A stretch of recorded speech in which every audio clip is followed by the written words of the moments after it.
Allez, salut à tous, bonsoir à tous, salut les gars, j'espère que vous allez bien, que vous passez un bon week-end parmi voilà, les salles de vote à droite, à gauche. Salut à Thomas François Jean, pardon, salut cousin Hubert, salut Sad le Parisien.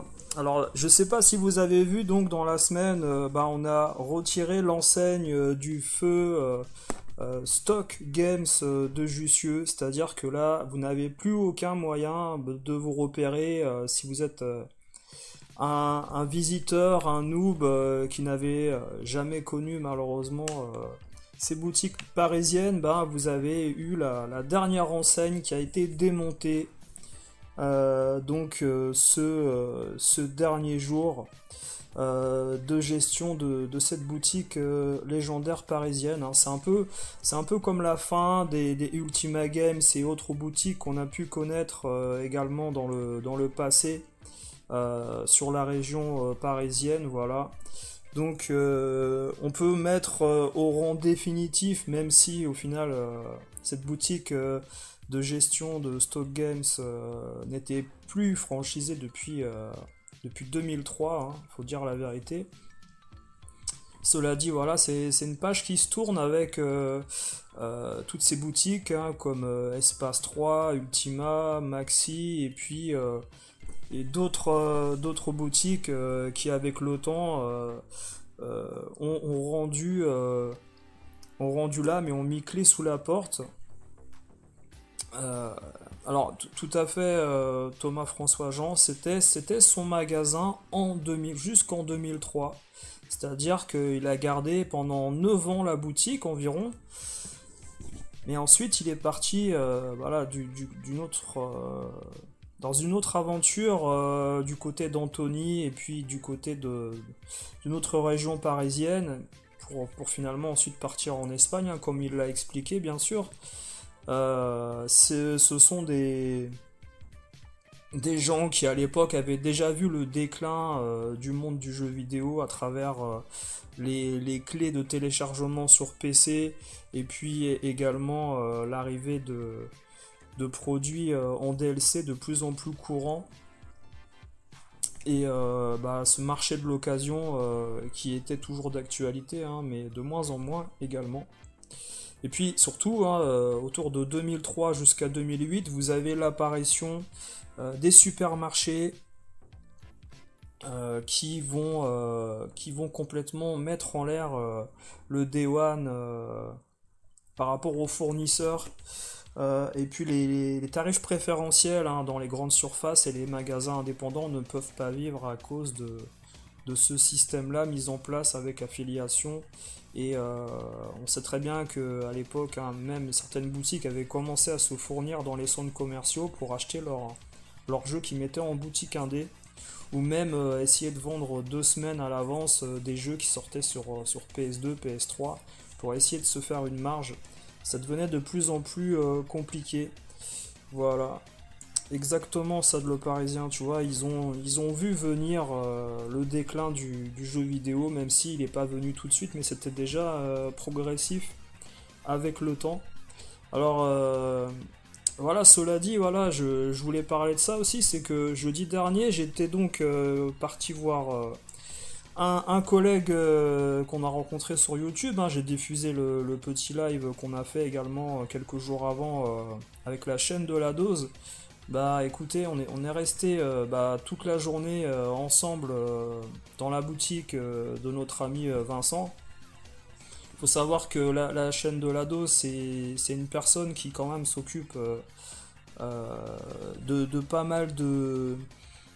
Comment dire, qui a connu les salles d'arcade dans les années 90, 2000 également, et qui a participé quand même à des tournois autour de King of Fighters et d'autres grands jeux du passé de combat, Street Fighter Zero, tout ça. Et c'est une personne qui s'y connaît extrêmement bien, et puis on a pu échanger pendant toute la journée en allant également au petit resto qui est à côté de la gare de Champigny-Saint-Maur, pour ceux qui connaissent, un petit restaurant sympa oriental là. Et donc on est allé chez Dragon Games le jeudi, manger, discuter, on a passé une bonne journée. Salut Cortex Laser. Et donc on a parlé également avec le gérant de la boutique de pas mal de choses, on a rencontré des clients, on a discuté, on a passé une bonne journée. Le seul regret ensuite voilà, on a pu avoir dans cette journée, bah, c'est de ne pas pouvoir vous faire partager ce genre de journée où vous avez des passionnés qui discutent entre eux. Et d'ailleurs, Vincent nous disait, ah, vous m'avez fait ma journée, les gars, ça fait trop plaisir que vous soyez passés avec votre collègue là pour discuter rétro gaming, jeux vidéo. Puis on remercie également DG de Padawan qui a fait une grosse publicité pour la boutique avec quelques clients qui sont passés ensuite. Il faut vraiment préserver voilà, ce genre de commerce tant qu'on peut, tant que ça existe. Moi de mon côté, voilà, je lui avais dit que j'allais lui ramener bah, des petits jeux en loose, qu'il fallait pas négliger le circuit de vente de jeux d'occasion qui ne sont pas complets. J'en avais parlé avec Thomas avant qu'il fasse l'interview également avec Edge et puis on parlait de ça en off. Thomas, lui, à l'époque, dans ses boutiques, il avait l'habitude de reprendre tout et n'importe quoi. C'est-à-dire que tu as une manette en loose, tu as un accessoire, tu as, je ne sais pas, une prise Spiritel, il ramassait tout, tout, tout. Il faut pas négliger le marché du loose au niveau de la boîte, de l'accessoire, de la notice. Enfin, je veux dire, il y a des clients pour tout. Si tu as un client qui vient en magasin qui te dit est-ce que vous avez la notice de tel jeu, je ne l'ai pas, et que vous l'avez pas, c'est un client de perdu qui peut-être voilà, ne reviendra peut-être pas parce qu'il n'a pas eu déjà première satisfaction. Après, si c'est un client fidèle, très bien, il reviendra, il n'y a pas de souci. Mais moi, je vous invite, hein, comme moi je peux faire, de donner vos jeux en loose qui ne vous servent pas et qui vont vous rapporter peut-être 4 ou 5 euros une fois que vous les aurez vendus sur un site internet. Parce que les frais de port, parce que la commission, hein, vous vendez le jeu 12-13 euros, au final vous avez que 5 euros dans votre poche réellement parce que tout le reste sera parti pour le site et les frais de port. Donc n'hésitez pas, hein, je vous dis, à donner vos petits jeux voilà, à vos gérants favoris, faire profiter, faire vivre, remplir les vitrines. Plus les vitrines sont remplies, plus les clients sont impressionnés quand ils regardent et ils restent plus de temps dans la boutique, regarder toutes les vitrines. Ça, c'est un truc qu'il ne faut pas négliger et Thomas l'a rappelé également dans les discussions qu'on a en off. Il faut de tous les clients. La plus grosse erreur que les gérants peuvent faire, c'est mépriser une partie de la clientèle qu'ils pourraient avoir. C'est-à-dire qu'aujourd'hui, vous avez des collectionneurs qui veulent absolument du mint. Ces gens-là ne passent plus par les boutiques pratiquement. Ils passent entre particuliers et même les conventions ne leur servent pas à grand chose au final parce que bon, les prix sont extrêmement élevés. Cela dit, voilà, ne pas négliger le marché du loose, de l'incomplet.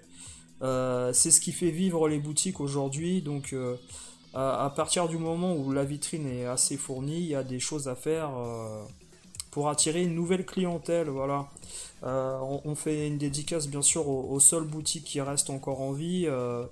Essayez vraiment de fournir des choses intéressantes pour tout le monde. Ne cherchez pas à mettre des jeux à 200, 300 ou 600 euros dans vos vitrines. Les gens qui commencent le rétro gaming veulent un Super Mario All-Star en loose. Ils veulent pas un jeu complet en état mint. Vous voyez bien le délire. Il faut atteindre tout le monde et petit à petit, voilà, tu prends un petit jeu en loose, tu prends un petit jeu Game Boy sans boîte et à la fin, au bout d'un mois, 2 mois, tu te dis ah ça serait finalement pas mal d'acheter peut-être ce jeu que j'ai adoré avec une boîte et une notice. Tu reviens à la boutique et hop tu prends le truc qui t'a manqué et que tu aimerais bien avoir chez toi et qui te permettra au final d'avoir un produit intéressant pour ta collection. Et il faut bien commencer voilà, partout. Et on parlait de ça également avec les personnes sur place dans la boutique avec nos collègues là jeudi dernier. C'est que voilà, et on se demandait une chose également parce que voilà, dans la journée également, on est resté entre nous. Et notre pote, il nous dit, bougez pas les gars, il y a Edge qui passe. Et donc à 18h jusqu'à 20h30, on est resté. La boutique était fermée, mais on est resté discuter ensemble. Et il y a Edge qui nous a rejoint pour discuter. On a parlé de pas mal de choses.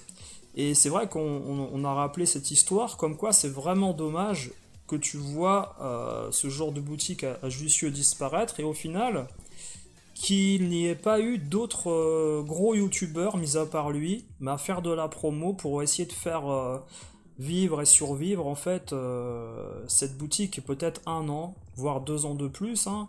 C'est vraiment dommage. On aurait bien aimé peut-être si, bien sûr, voilà, certains parmi nous avaient une plus grande masse d'abonnés, toucher un plus grand public. Là, ce qui est très bien, c'est que par exemple, un DG de Padawam a bien aidé la boutique avec déjà une vidéo qui a 21 000 vues. Donc ça, c'est très très bien.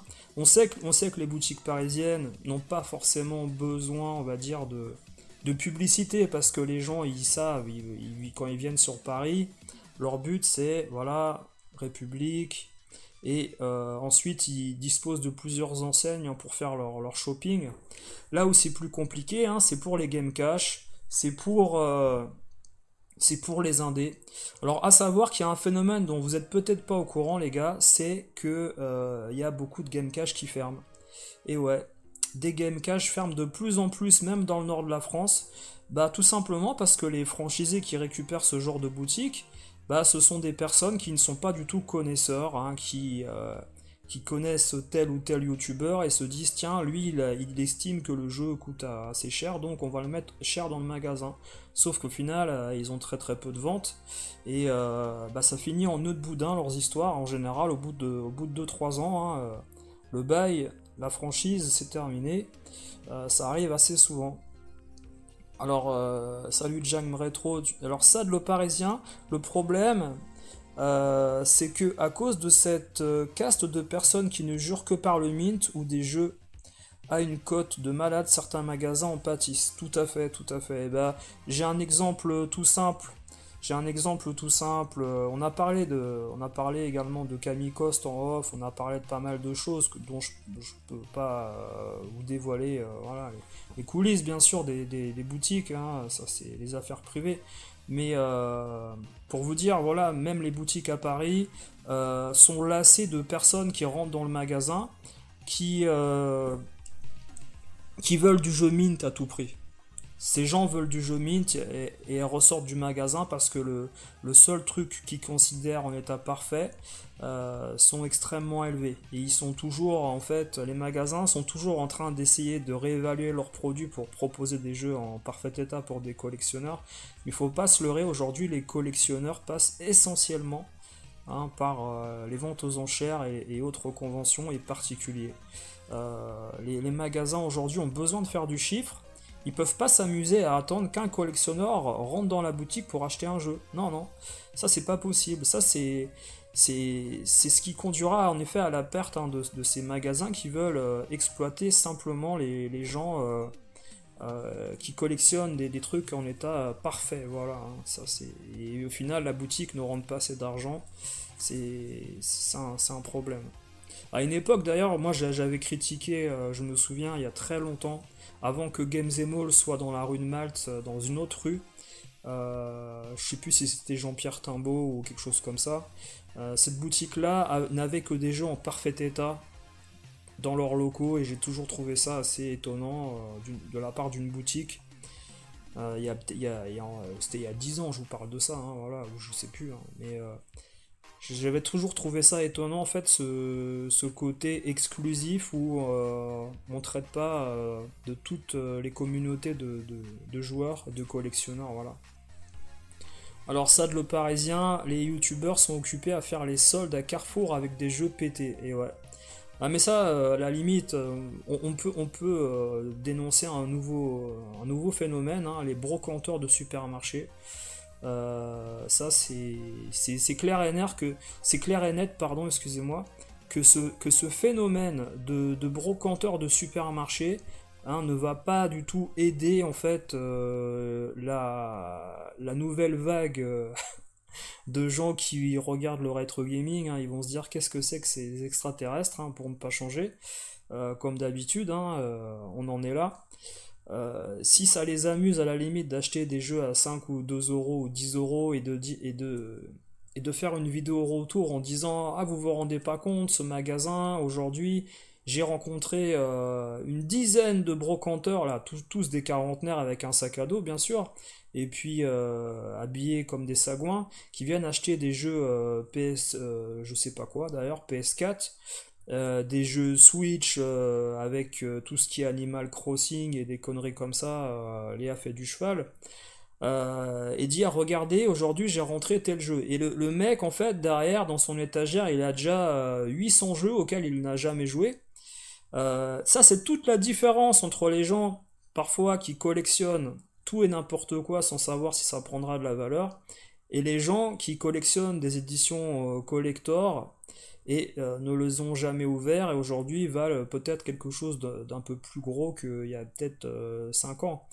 Je veux dire, c'est pas aujourd'hui avec un jeu PS4, je sais pas moi, qu'est-ce qu'il y a pu avoir récemment, quoi, le Farm Simulator, Train Simulator, des conneries comme ça. C'est pas avec des jeux comme ça dans les soldes, ou même The Last of Us 2, hein. Si vous achetez 15 Last of Us 2 ou Last of Us 1 compilation, revival, ou même du Resident Evil 3 remake que vous achetez dans un supermarché, c'est pas avec ça que vous allez faire fortune, les gars. Dans le futur, c'est de l'argent perdu. Ça doit pas être évident quand tu as des clients collectionneurs pointueux. Bah c'est non non c'est pas évident du tout, voire problématique parce que les gens rentrent dans la boutique, demandent si tu as rentré un jeu en bon état ou mint ou quoi. Bah le gérant va te dire bah regarde j'ai ça ou alors il est réservé.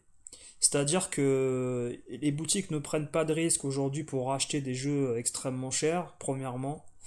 Hein, il y a un manque d'authentification, on le sait très bien, du produit original et de valeur dans les boutiques aujourd'hui. Il y a très peu d'experts qui bossent encore dans les boutiques. Il y a certains vendeurs chez certains gérants qui sont encore compétents, hein, bien sûr, hein. Vous allez chez Fullset Trader ou Dragon Games, ou alors vous allez chez Games Mall, vous allez trouver des gens compétents maintenant. Ce ne sont pas tous les vendeurs de ces boutiques qui sont compétents, hein. Il y a un exemple tout bête avec certains vendeurs qui vont vous reprendre un jeu plus cher et d'autres vendeurs qui vont vous reprendre le jeu moins cher, hein, et ils jugent que le jeu est peut-être plus ou moins bon selon leur goût, ce qui n'est pas forcément le cas, voilà. Ce dont je voulais parler, c'est bah, peut-être les prochains sujets qu'on va avoir, que je vais vous proposer. Alors, j'ai essayé de vous parler de la première fois où, par exemple, hein, j'ai récupéré une Super Nintendo, où j'ai récupéré également la Mega Drive pour la première fois. Alors, il y a une vidéo qui sortira cette semaine sur la Mega Drive. Je crois que je l'ai mise pour demain. Et il y aura également une vidéo qui sortira sur la Super Nintendo, mais qui sera beaucoup plus longue, qui sera en deux parties, qui arrivera la semaine du 12 juillet, dans un peu plus de 2 semaines, hein, donc, hein. Et à partir de là, si vous voulez, bah, je ferai d'autres séries comme ça par rapport aux jeux que j'ai pu avoir dans le passé et les consoles et les anecdotes d'achat. Je pense que ça peut être vachement intéressant pour la plupart d'entre vous, de savoir un peu comment on fonctionnait par rapport aux boutiques et par rapport également aux consoles et aux jeux qu'on pouvait avoir entre potes, avec différents goûts, hein, parce qu'on n'avait pas tous les mêmes goûts dans les années 90, hein, faut pas croire, hein. C'est pas parce que en fait un jeu sortait à tel endroit que on avait, si vous voulez, l'envie d'acheter les mêmes choses à chaque fois. Et vous verrez que sur la Super Nintendo, bah il y a des trucs que peut-être certains ont vécu différemment. et je vais essayer d'apporter un peu de voilà un peu de mon expérience par rapport à certaines choses. Euh, et puis ensuite, voilà, je pense que prochainement, il y aura également une vidéo sur la Vidéopack. Alors la Vidéopack, c'est une console comme l'Atari 2600 qui est euh, pas hors du commun, mais ça reste une console que pratiquement personne n'a connue du côté des gens que j'ai fréquentés par la suite, hein. C'est-à-dire que moi-même, de mon côté, la Vidéopack, je l'ai connue à travers la famille proche, avec les oncles, les tantes, et puis voilà, des gens déjà qui avaient un certain âge, autour de la quarantaine, quand moi j'avais 10 ans. Donc c'est pas du tout le public, hein, de gamers et de joueurs que j'ai pu connaître avec le temps.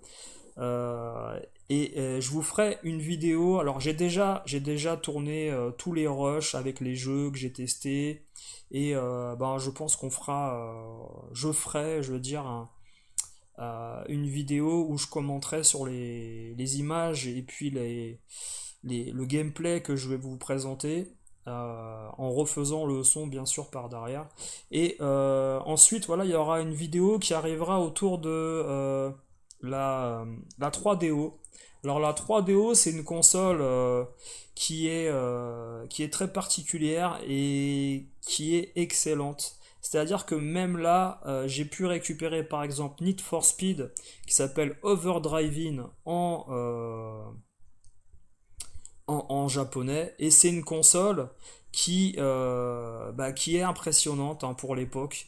Et aujourd'hui, tu constates que dans les boutiques de rétro gaming parisiennes ou de province, eh ben, tu n'as pas de 3DO ni de jeux de 3DO à vendre, mis à part un FIFA ou un Syndicate ou ce genre de jeu à vendre, hein, en version FR. Tous les jeux japonais 3DO n'existent pas, pourtant il y a quand même des titres intéressants comme Flashback, comme Alone in the Dark. Il y a également tous les jeux qui sont sortis en US, qui sont sortis en japonais, hein, Road Rash, Demolition Man et tous ces titres-là existent. Il y a également si vous connaissez le jeu Mega Race, qui est un jeu de course de voiture qu'on pouvait voir également dans Micro Kids dans les années 90, hein, pour les concours. Ce jeu était présent. On avait pas mal de jeux également avec des séquences FMV qui sont intéressantes, et puis bien sûr les jeux de sport de Electronic Arts avec les FIFA, les Maiden, jeux de golf, et j'en passe. Alors, vous verrez que les shoot 'em up, ça se rapproche de ce que faisait à l'époque le Mega CD, avec certains shoots avec des séquences vidéo. Mais ça reste une bonne console qui pour moi est meilleure de toute manière que la Jaguar, et puis les consoles CD-ROM de l'époque, mis à part bien sûr la Saturn et la PS1. On en essaiera d'en parler, voilà, et puis de donner des avis différents. Il faut savoir que même sur la 3DO, vous avez eu des jeux qui sont apparus sur PlayStation 1 par la suite, hein, dont même certains jeux de basket, comme Slam and Jam. Et les jeux à chaque fois sont meilleurs sur 3DO. Et ça, c'est assez impressionnant pour l'époque, hein, avec une console qui est un peu plus jeune et plus puissante au niveau du hardware. Voilà. Alors, ensuite, voilà, j'avais plus ou moins. J'avais préparé deux trois sujets qu'on fera dans des lives prochains. Là, vraiment, ça sera un live qui durera environ 1 heure maximum. Voilà, avant de passer à un petit thème que je voulais déployer à travers ce live, ça sera en effet la question des notations, voilà, notations sur les jeux Homebrew et les jeux Mega Drive qui sortent aujourd'hui, l'omerta de ces notations. Je vous avais mis en fond d'écran par exemple ici quelques détails qui étaient affichés dans les magazines Console Plus, où on spécifiait bien les différences entre les notations, pourquoi, etc. niveau de difficulté, voilà, on en parlera tout à l'heure. Et bah sinon, j'étais également invité sur deux chaînes récemment. Il y a une vidéo qui est déjà sortie et une vidéo qui va sortir prochainement. Et, et on prévoit également de faire une autre vidéo avec une autre personne. Voilà, vous verrez ça bientôt. Comment dire, j'étais invité donc sur la chaîne de la séance de minuit, sur la chaîne secondaire de la séance de minuit, la chaîne secondaire qui est une chaîne qui propose en effet des débats sur le cinéma, horreur, science-fiction, fantastique, thriller, etc., hein, un film policier. Et c'est une grosse chaîne, hein, qui a beaucoup d'expérience et qui a déjà 88 000 abonnés. Et il a créé récemment une chaîne secondaire où bah, on parle des spin-offs consacrés aux films ou aux goodies, aux produits dérivés. Et donc c'était l'occasion, voilà, de parler sur la chaîne de Resident Evil avec un spécialiste, hein, de l'historique du jeu et des dernières actualités, hein, autour d'un prochain Resident Evil 9. Et donc voilà, j'étais invité sur la chaîne de mon ami Damien, collègue de YouTube, hein, très sympathique, que je vous invite à aller voir, hein, la chaîne, euh, comment dire, la séance de minuit. Et sa chaîne secondaire, nouvelle chaîne secondaire, l'heure fantastique, hein, qui permet à des gens, voilà, de également regarder des débats sur le cinéma à travers également d'autres produits de, d'autres produits dérivés, d'autres débats qui arriveront également sur la chaîne, je pense, hein, sur le futur du jeu vidéo à travers le cinéma. Il y a des choses intéressantes. Je pense qu'on attend peut-être également une future adaptation un jour de Metal Gear, pourquoi pas. Non, je sais pas si ça se fera au cinéma, sérieusement, mais Resident Evil, quand tu sais dans quel chemin c'est parti avec la boîte Constantin, tu sais qu'au cinéma ça va pas être génialissime. Par contre, le jeu vidéo, ça peut être intéressant si il repasse à la troisième personne dans un futur jeu, hein, sur la PlayStation 5. Mais ça, on verra ça avec le temps. Donc voilà ce que je voulais, voilà, montrer et on ne voit plus aujourd'hui, hein. Quelque chose qu'on ne voit plus aujourd'hui, absolument plus, c'est le système de notation à travers le jeu vidéo sur console.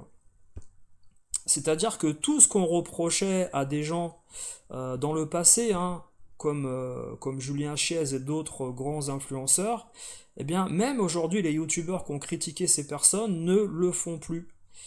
C'est-à-dire qu'aujourd'hui, vous avez un homebrew qui sort, eh bien, vous avez le pote d'un pote qui en parle, et ça s'arrête là. C'est-à-dire que oui, bon, il y a des défauts, il y a des qualités, mais on ne note pas le jeu, hein, parce que de toute façon, ce n'est pas dans l'intérêt ni de la personne qui a prêté ou offert le jeu au youtubeur, hein, d'être saccagé en live par un gars à qui il a proposé de parler du jeu. Souvent, les reviews sont de connivence avec le créateur. Alors ici, on est autour de 92-93. Et puis on a Console Plus qui est transparent avec le système de notation. Voilà, Console Plus utilise un système de notation complet pour vous donner la vision la plus juste des jeux testés. Voilà comment il fonctionne. Alors j'aimerais bien que, voilà, certains youtubeurs nous expliquent leur charte. Hein, peut-être que leur charte commence par si je ne reçois pas le produit gratuitement, je ne testerai pas le jeu. Si je ne reçois pas de dons des abonnés, je ne parlerai pas en bien du jeu. Hein. J'aimerais bien connaître leur charte à ces gens-là aujourd'hui, hein, pour savoir quelle est leur éthique. Hein. Quand on voit que des gens se lancent dans la radio libre du rétro gaming et au bout de deux émissions, ça part dans l'auto. Je veux pas être méchant, mais voilà, ils font de l'autopromotion, hein, pour leur propre chaîne et il n'y a aucun débat ni aucun risque pris dans leurs émissions. ça devient plat comme le monde, donc il ne se place plus rien dans ce monde du rétro gaming, mis à part des gens qui parlent entre eux et finalement ne font pas évoluer les choses. Hein, pourtant, ces gens-là ont accès avec des grands éditeurs, des grands créateurs hein, de jeux vidéo rétro ou journalistes. Ils ont accès à plusieurs choses et il manque toujours cette objectivité dans les débats. Alors c'est bien qu'on pète un plomb une fois ou deux hein, sur un forum Neo Geo où on se fait rembarrer parce que on a un ego plus gros que le monde et malheureusement l'ego en fait de ces forums est encore plus gros que le tien. Donc, mais tout ça est assez ridicule et risible au final vis-à-vis de gens, voilà, qui parfois ne sont déjà pas d'un point de vue éthique très droits. Voilà, par rapport à ce on leur demande de faire pour leur communauté. Alors, la difficulté, le jeu est-il facile, moyennement difficile ou très difficile? Si vous êtes un pro du joystick, vous finirez trop rapidement un jeu facile. Si vous êtes moins bon, un jeu trop dur vous dégoûtera. Donc il note déjà le jeu par rapport à la difficulté. Ça paraît en effet normal, mais c'est pas évident pour tout le monde. Hein, dont les youtubeurs d'aujourd'hui qui ont du mal à faire comprendre à leur communauté qu'un jeu peut être mauvais hein, parce que le jeu est trop dur ou trop facile. Hein, il y a eu ce débat sur le mode easy également, il n'y a pas si longtemps. Voilà, voilà. T'as tout à fait raison, ça de le Parisien, c'est exactement le genre d'émission voilà, qui devient ridicule et devient une caricature à la fin. S'ils veulent faire de la promotion, bah, qu'ils le disent dès le début, mais je vois pas l'intérêt au final d'essayer de parler entre eux et de ne pas dire des choses intéressantes pour tout le monde, voilà. Hein, l'autre, je sais pas, on va pas être vulgaire. Alors, nombre de vies, il vous indique le nombre de vies, les crédits disponibles avant d'être obligé de reprendre le jeu au début. Alors, il note également les jeux par rapport au nombre de vies, ça c'est très bien, c'est un truc voilà, que les gens ont oublié aujourd'hui. Hein. De toute façon, aujourd'hui, les youtubeurs ont carrément oublié d'avoir différents aspects dans la notation. Hein.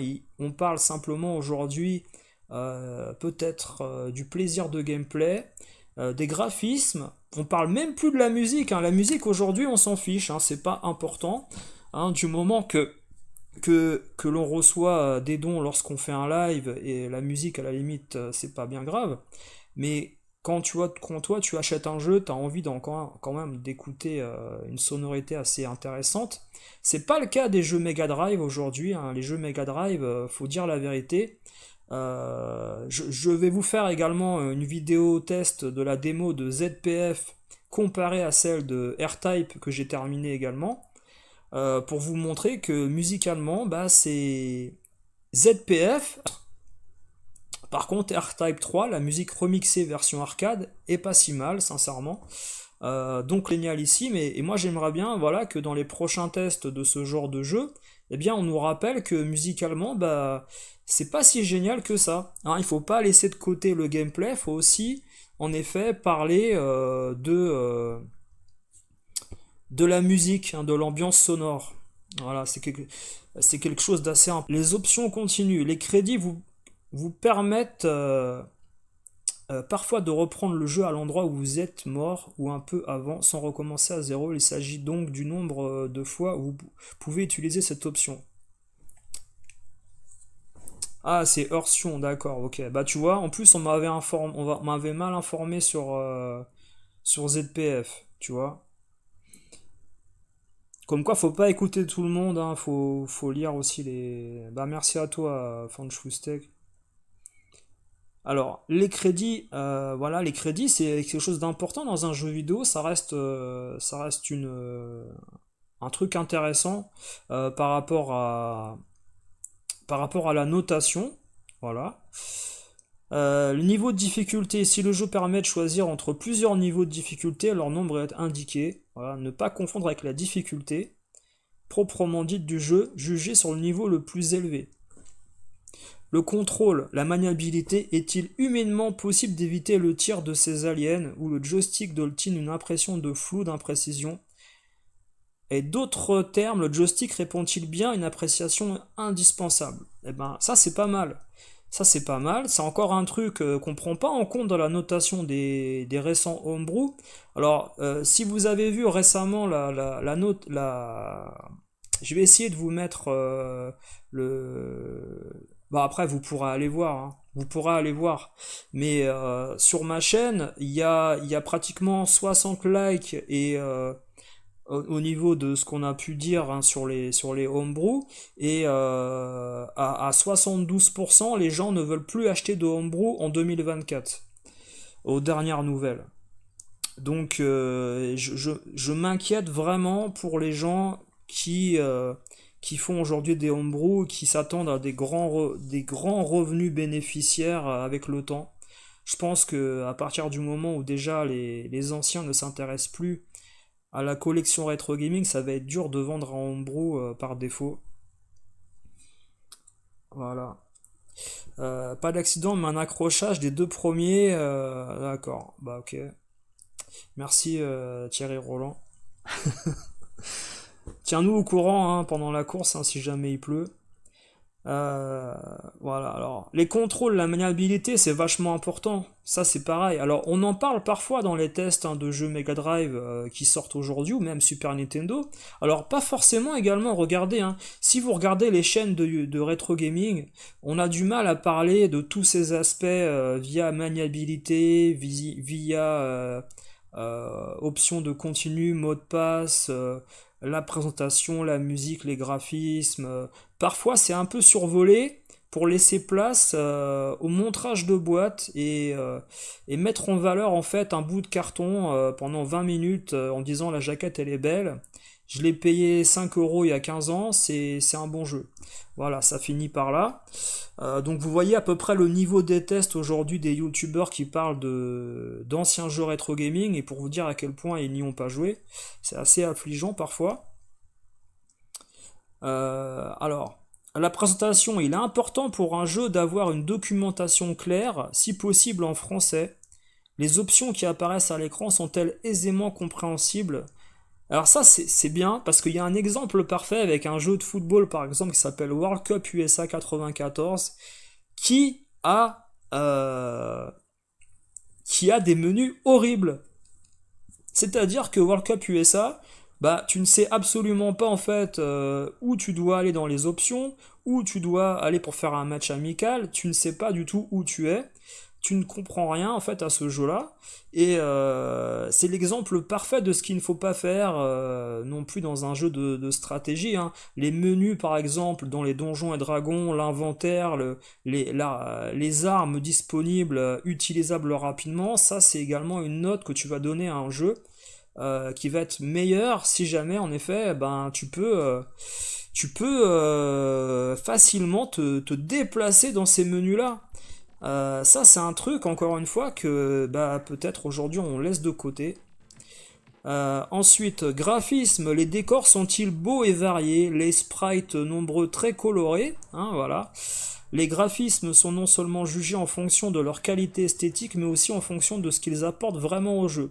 Alors, est-ce que par exemple, hein, dans les derniers homebrew que vous avez pu voir, est-ce que des graphismes dans les décors, enfin, si vous regardez les décors et les seconds plans, est-ce que les choses qui sont mises à l'image mettent en valeur l'action au premier plan?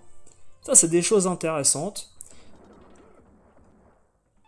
Animation, ce n'est pas le graphisme, attention, hein, voilà, animation, c'est le mouvement du sprite, hein, si on peut dire. L'animation est-elle fluide, rapide, même avec de nombreux sprites, d'énormes monstres, sans doute le critère le plus important.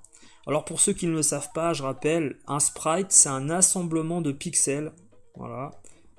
Euh, Ça reste tout de même au bon vouloir après du programmeur de décomposer les animations pour avoir un framerate très fluide dans l'animation du sprite, hein. Et ensuite vous avez un jeu qui fait plaisir à la rétine. Ouais, bah ouais, RSF, ouais, je croyais que tu m'as annoncé quelque chose de grave, alors salut Frank Kaufman. La bande son, Cela comprend à la fois la musique et les bruitages. Le jeu est-il accompagné d'une symphonie de Beethoven? Les tirs de laser sortent-ils de la guerre des étoiles? Ou a-t-on le droit au bip-bip asthmatique d'un vieux PC? Alors ça c'est un truc à ne pas sous-estimer comme ils disent, parce que aujourd'hui vous avez dans ces fameux logiciels qui permettent un développement plus rapide sur les homebrew récents, vous avez parfois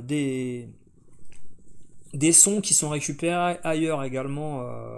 Hein, pour ceux qui connaissent Paprium, il y a des sons qui ont été chopés hein, sur des coffres, sur des Fatal Fury, et même sur du Street of Rage 3 dans certains espaces de jeu, hein, pour ceux qui le savent. Euh, les bruitages d'explosions, les impacts de missiles, si vous n'avez pas quelque chose de différent. Par exemple, il y avait un jeu à l'écran, là c'était Desert Strike. Desert Strike, il n'a pas la même sonorité sur Mega Drive et Super NES, hein. C'est légèrement différent.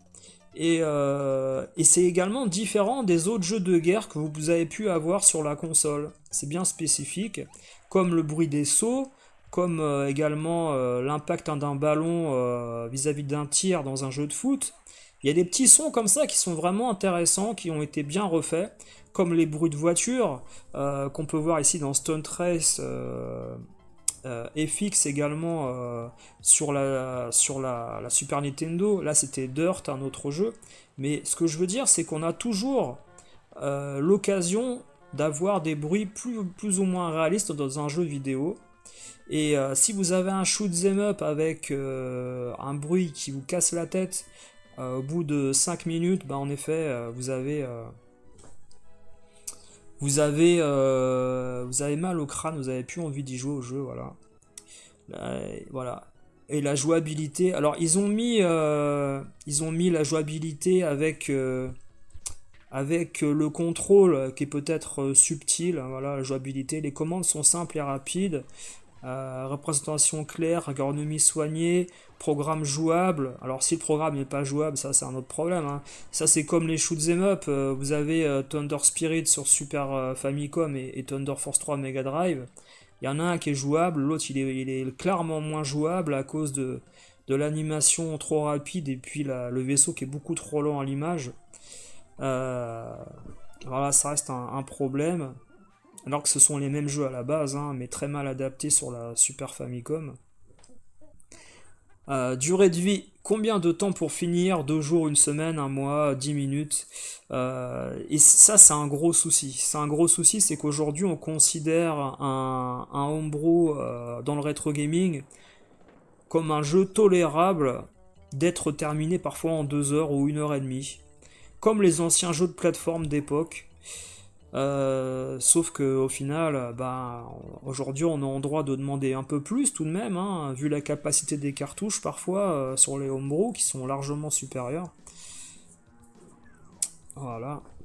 Alors le live sur Gran Turismo, il devrait, bah c'est pas un live, c'est une vidéo qui va sortir, bah, je crois c'est mercredi ou demain, je sais plus quand j'ai mis la Mega Drive et Gran Turismo 3, mais c'est une vidéo qui arrivera dans la semaine là, si tu veux. Et en fait, moi je vous mets le jour où la vidéo va être diffusée comme si c'était un live, mais ensuite la vidéo est mise directement disponible tout de suite. Voilà, c'est juste pour montrer aux gens qu'il y aura une vidéo tel ou tel jour. L'intérêt du jeu, voilà, on aimait bien dire l'intérêt. Alors l'intérêt, c'était surtout la note finale, voilà. C'est une globalité dans toute la notation précédente. Est-ce que finalement le jeu, vis-à-vis du prix, des graphismes, de la musique, de la durée de vie, la jouabilité, est-ce que le jeu est intéressant, voilà. Aurez-vous du plaisir à y jouer, exactement. La note d'intérêt correspond à la valeur globale. Attention, ce n'est pas la moyenne des autres notes, hein. Voilà, ça, ne vous amusez pas à faire la moyenne entre la présentation, les graphismes et ceci, cela. Bah non, c'est pas comme ça que ça marche. Ce n'est pas du tout le sujet vis-à-vis de, voilà, vis-à-vis de la note finale. Voilà. Alors ensuite, ils avaient référencé les jeux par rapport à des catégories, genre un jeu classique, voilà, comme les Mario Bros, des jeux plus ou moins casual, des jeux de sport, des hits, des méga hits, voilà. Et puis les notations, par contre, ensuite, le problème qu'il y avait peut-être en effet dans ces magazines d'époque, c'était les notes étaient peut-être un peu trop larges, c'est-à-dire qu'on considérait 80% comme un bon jeu, 70% un jeu moyen, et en dessous de 70%, c'était souvent un jeu médiocre. C'est-à-dire que tout ce qui était en dessous de 50, alors là, il fallait surtout pas l'acheter ni l'approcher le jeu, hein. Vous touchiez ça dans une vitrine ou chez vous, dans un cadeau, il fallait surtout pas l'ouvrir, mais le revendre tout de suite, parce que c'était catastrophique. Alors regardez, ils nous mettent les notes entre 12 et 30%, un jeu nul, quelques parties et hop à la poubelle. Alors je peux vous dire qu'il y a beaucoup de jeux entre 70% et 50%, c'est hop à la poubelle également, hein.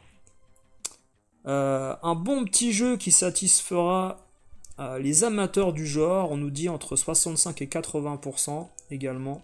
Ça c'est un truc intéressant, hein, pour la précision de la note qui finalement fait du 12,5, 13 sur 20 jusqu'au 16 sur 20. Mais dans la réalité, c'était pas mis en exercice, hein, la note finale de ces jeux-là. Et puis ils avaient mis des logos avec simulation, réflexion, arcade, aventure, sport, conduite, shoot 'em up, plateforme, beat 'em up. Vous voyez qu'à l'époque on disait pas beat 'em all, on disait beat 'em up. Alors il faut savoir que pour les gens qui ont encore ce débat, hein, sur est-ce qu'on dit le Game Boy, la Game Boy, on dit la Neo Geo ou on dit je sais pas le marteau ou la gomme ou la pomme.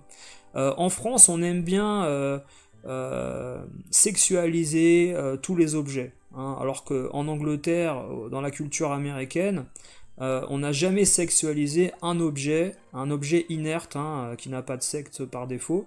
Euh, c'est un être vivant, hein, qui a un sexe, il faut juste rappeler ça. Il n'y a que dans la marine, avec les paquebots, où on disait she, elle, pour par exemple les paquebots, dans la marine. Mais si vous voulez, en fait, dans les autres domaines, il n'y a pas ce format de dire tiens, si on dit la Game Boy, on dit le Game Boy, tu dis ce que t'as envie et t'arrêtes de nous faire chier en fait, c'est tout. Voilà, il faut arrêter avec ces histoires-là. Bon, ça me fait toujours rire quand j'entends des gens dire si on dit ça, on dit ça. Non, en fait, on dit rien du tout. En France, on s'est approprié quelque chose qui n'existe pas. Et encore une fois, le beat'em up ou le beat'em all, tu dis ce que tu veux, tout simplement pourquoi c'est parce que, écoutez bien, hein, alors en Angleterre ou aux États-Unis, on dit beat'em up ou beat'em all en fait, les deux termes sont acceptés. Donc n'essayez pas en France, les gars, à vous raconter des histoires, hein, sur l'histoire des bornes d'arcade. Suivant les pays, on dit ce qu'on veut depuis des années. Sachant que même Street Fighter 2, hein, je vais en faire sourire certains, mais Street Fighter 2, quand il est sorti, c'était un beat'em up. Les jeux de versus, le terme n'était pas exactement défini à l'époque, hein. Alors calmez-vous, calmez-vous. Voilà. Alors pour moi, c'est un beat'em all, le Street of Rage et Final Fight. D'accord, très bien. Très bien. Très très bien. Enfin voilà, ça m'amuse toujours les termes que l'on emploie en fait. On retrouve ça avec des gens qui pètent des plombs quand ils racontent des choses, quand on raconte des choses différentes, mais bon, au final, voilà. Un Super Nintendo, un sèche-cheveux, une cuillère, un grille-pain, hein, le grille-pain a un pénis, c'est bien connu, et l'armoire a un vagin, bien sûr, voilà. Hein, on va résumer ça comme ça fera plaisir à tous les puceaux de la Terre, hein, qui se demandent encore à quoi ressemble une femme dénudée. Voilà. Donc, bah écoutez les amis, sur ce, moi j'avais pas forcément d'autres choses à raconter, mis à part dire un peu l'actualité de ma chaîne et puis de mes rencontres. Voilà, pour ceux qui ont raté le début du live, je racontais que jeudi, bah, on a eu le plaisir de se rencontrer avec la chaîne de la dose et puis avec Edge, voilà, chez notre ami Vincent Dragon Games. Et le soir même, il a fait donc l'interview également avec Thomas, ou le lendemain, je sais plus. Et on a passé voilà, une très bonne journée. Et puis, bah, je vous invite tous à aller faire un tour dans les boutiques rétro qui sont encore en exercice aujourd'hui et qui bah, proposent parfois aux clients des choses encore intéressantes, même si eh ben, c'est pas dit qu'au final on ait des boutiques qui vont continuer à exister avec le temps prochainement, surtout en 2025, hein. Il faut savoir qu'aujourd'hui le compte à rebours par rapport à la fin de vie, hein, de la collectionnite rétro gaming, hein, va dépendre également de l'âge de notre génération, on va dire allez, les 35-50 ans d'aujourd'hui, qui dans 10 ans, certains auront 60. À partir du moment où ces gens-là ne s'intéresseront plus au rétro gaming et ne voudront plus acheter de jeux et revendront, les boutiques n'auront absolument plus aucun lieu d'exister pour vendre du rétro gaming. S'il n'y a pas de clients, ça c'est sûr et certain, et qu'il y a beaucoup de jeux dans le commerce déjà en vente sur internet et que les prix se cassent la gueule. Le compte à rebours est lancé par rapport à l'âge des collectionneurs d'aujourd'hui. Hein, je vous mets au défi, oui, dans 10 ans, de trouver des collectionneurs de 60 ans ou 70 ans. Aller sur République chercher Mario Bros dans une boutique alors qu'ils ont joué à ça pendant toute leur vie. Des AHL et d'autres gars comme ça, il y en a très très peu aujourd'hui. Et puis surtout, est-ce que le rétro gaming intéressera les gens si les jeux n'ont plus de valeur? Ça, je me demande vraiment. C'est une question à se poser, voilà. Alors chez toi, Frank Kaufman, tout le monde disait Beat'em All. D'accord. Bah écoute, de toute façon, ça c'est un débat qui... Oui, oui, oui, voilà. Tu es de ma génération, Frank Kaufman, donc en fait, je pense qu'en effet, c'est cohérent. On disait Beat'em All aussi. Et on disait Beat'em Up pour les jeux de combat, à la Street Fighter. On disait Mortal Kombat, c'est un beat'em up, on disait ça à la sortie, quoi. Et alors je sais pas si je peux vous trouver, les gars, juste avant de terminer, je vais essayer de vous trouver je vais essayer de vous trouver tout de suite, par exemple, si je peux vous mettre une petite vidéo avec la fermeture de Stock Games sur la devanture. Je vais voir si j'ai ça, de mon côté avec, euh, avec les réseaux sociaux. On va voir. Voilà.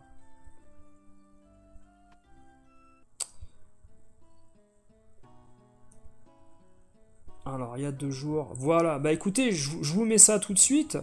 Avec, il y avait donc notre ami Gwen Leblond qui était présent le jour de la fermeture définitive de la boutique. Capture de fenêtre, voilà, capture de fenêtre. Je vous mets ça tout de suite. Parce que je me doutais bien que sur Facebook, ils allaient mettre en effet cette fermeture en direct. Je vous mets la vidéo tout de suite, hein, vous allez voir.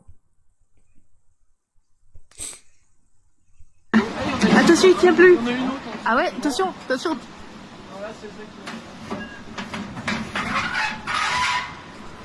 Oh.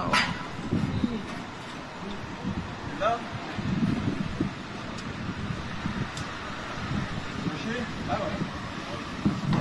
Attention à ce pied, bien au milieu.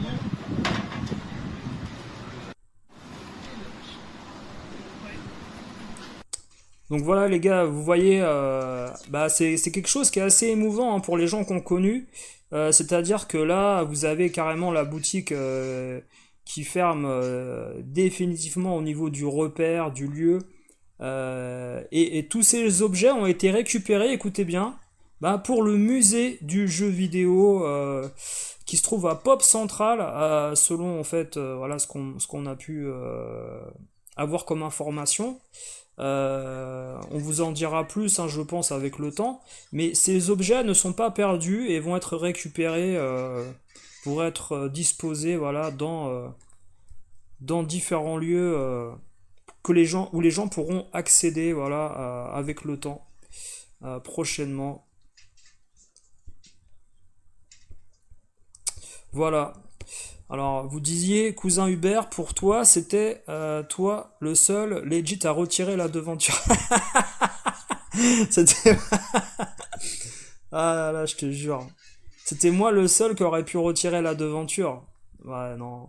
Non, non, si tu veux, en fait, quand ça s'est fait en direct, c'était jeudi, je crois, c'est ça, apparemment, ou je sais pas trop exactement le jour, mais on a eu la vidéo directement, en fait, on l'a vu, en fait, sur un réseau avant que ça soit mis sur la page. On l'a vu, mais j'ai pas, non, moi, si tu veux, la boutique, je suis désolé après, voilà, pour les gens qui adoraient Stock Games, mais moi je suis un gars de République, pour ceux qui savent, et j'allais chez Score Games principalement, même si, même si j'allais chez Stock Games très très souvent à partir de 97. J'y allais très très peu autour de 95-96, quand Thomas était là, mais 97 quand j'étais à la fac à Sancier juste à côté, et qu'Olivier de Trader et moi on était à la fac ensemble, après le lycée, on allait très très souvent chez Stock Games en effet, chercher, récupérer des choses. Mais pour cela, en fait, après j'ai pas plus, si vous voulez, d'affinité avec la boutique par rapport à d'autres boutiques que j'ai connues sur Voltaire, voilà. Voilà. Le jeu de Go, meilleur jeu Super Famicom. Il n'y a pas que les magasins de jeux qui ferment aussi. Ouais, bah oui, il y a plein de choses, hein, tu sais, il y a même des boutiques qui ferment à cause tout simplement du prix de l'électricité, hein, les boulangeries, les petites, les petits indépendants dans l'alimentaire. Il y a plein de choses qui ferment aujourd'hui, malheureusement, qui font partie d'un cercle vicieux par rapport à l'inflation et d'autres choses. D'ailleurs, on verra comment ça se déroule aujourd'hui pour les élections. On en rigolait de façon pas forcément sincère, voilà, avec ce qui se passait sur les réseaux sociaux ce matin en discutant avec d'autres personnes. Mais on voit que voilà, les gens ont quand même assez peur du futur par rapport à leur commerce et à leur vie de tous les jours. Voilà, qu'ils soient des gens, euh, comment dire, intégrés depuis plusieurs générations en France ou des gens qui sont arrivés sur le sol et qui ont tout donné pour la France. Voilà, on est assez inquiet. Voilà. Toi, cousin Hubert, c'était Stock Games rue d'Abbeville uniquement. Abbeville, d'accord, d'accord. Euh, Ah, t'es jamais allé à ce Stock Games à l'autre bout de Paris? Ouais. Bah, il y a plein de gens hein, qui n'ont pas été beaucoup à d'autres, hein. Moi, je sais que ceux d'Austerlitz, La Défense, Gare Saint-Lazare, enfin, et j'ai dû aller une fois par-ci par-là, hein, mais ça s'arrête là, hein. Ça reste très compliqué quand t'as 15-16 ans, des fois, de faire toutes les boutiques parce que ton ticket de métro ou d'RER, il s'arrête à un endroit, et puis plus tu descends et que tu remontes, plus t'as de chances de te faire contrôler en fraude aussi, hein, tu sais. Nous, on voyait ça comme ça, hein. Moi, ça m'arrivait très souvent de pas payer le métro entre République et Voltaire ou inversement, mais avant 97, je veux dire. Mais sinon, c'était très compliqué, hein. On n'avait pas, on n'avait pas, disons, confiance parfois à descendre et remonter alors que déjà on était en fraude, hein. Enfin bon, sincèrement, après le prix des amendes d'aujourd'hui c'était pas le prix des amendes d'hier. Ça restait beaucoup plus compliqué, voilà. Voilà, les soldats morts pour la France, c'est ça. Il y a beaucoup de gens qui sont morts pour la France, hein. Faut pas négliger les gens du bas peuple. les gens de la classe populaire, etc. Il y a des gens qui ont favorisé pendant des années en politique des personnes de classe de haute société. Là, on veut nous faire croire que ça va changer en votant pour des extrêmes. Ben, attention les gars, hein, méfiez-vous. Méfiez-vous très très fortement. Voilà, cela dit, écoutez, moi je vous laisse sur ça. Hein, j'espère que prochainement bah, vous allez apprécier peut-être les vidéos qu'on va pouvoir vous diffuser. Il y aura une ou deux surprises hein, auxquelles vous vous attendez pas, je pense, qui vont arriver prochainement sur des chaînes, euh, sur des chaînes communes qu'on a en relation avec des personnes et ça va être intéressant de suivre des interviews, des discussions auxquelles voilà, vous aviez pas pensé. On a également le projet prochain de faire une émission peut-être entre plusieurs personnes dans un même lieu qui pourrait être le début de quelque chose de vraiment très sympa et très sérieux pour parler de rétro gaming, autre chose que les radios où on invite des gens pour parler de machines et de jeux qu'on vend, hein, c'est pas trop notre délire. D'ailleurs, je pense que de toute façon, les gens qui étaient présents avec nous au magasin ont bien compris qu'on était des passionnés avant tout. Voilà, essayez de partager de façon saine hein, votre passion et de regarder des chaînes voilà, qui vous apprennent des choses, qui vous font partager des choses intéressantes. Et pas seulement, le rétro gaming, c'est pas seulement l'achat et également les conventions où la valeur des prix, hein, c'est aussi du gameplay, c'est aussi de l'échange entre passionnés. Il faut essayer d'être très varié, plus varié dans ce que font les gens aujourd'hui. C'est pas évident, surtout quand des gens ont un gros ego et ne pensent que à la monétisation de leur chaîne et n'ont pas forcément parfois envie de voir les bonnes valeurs dans le jeu vidéo.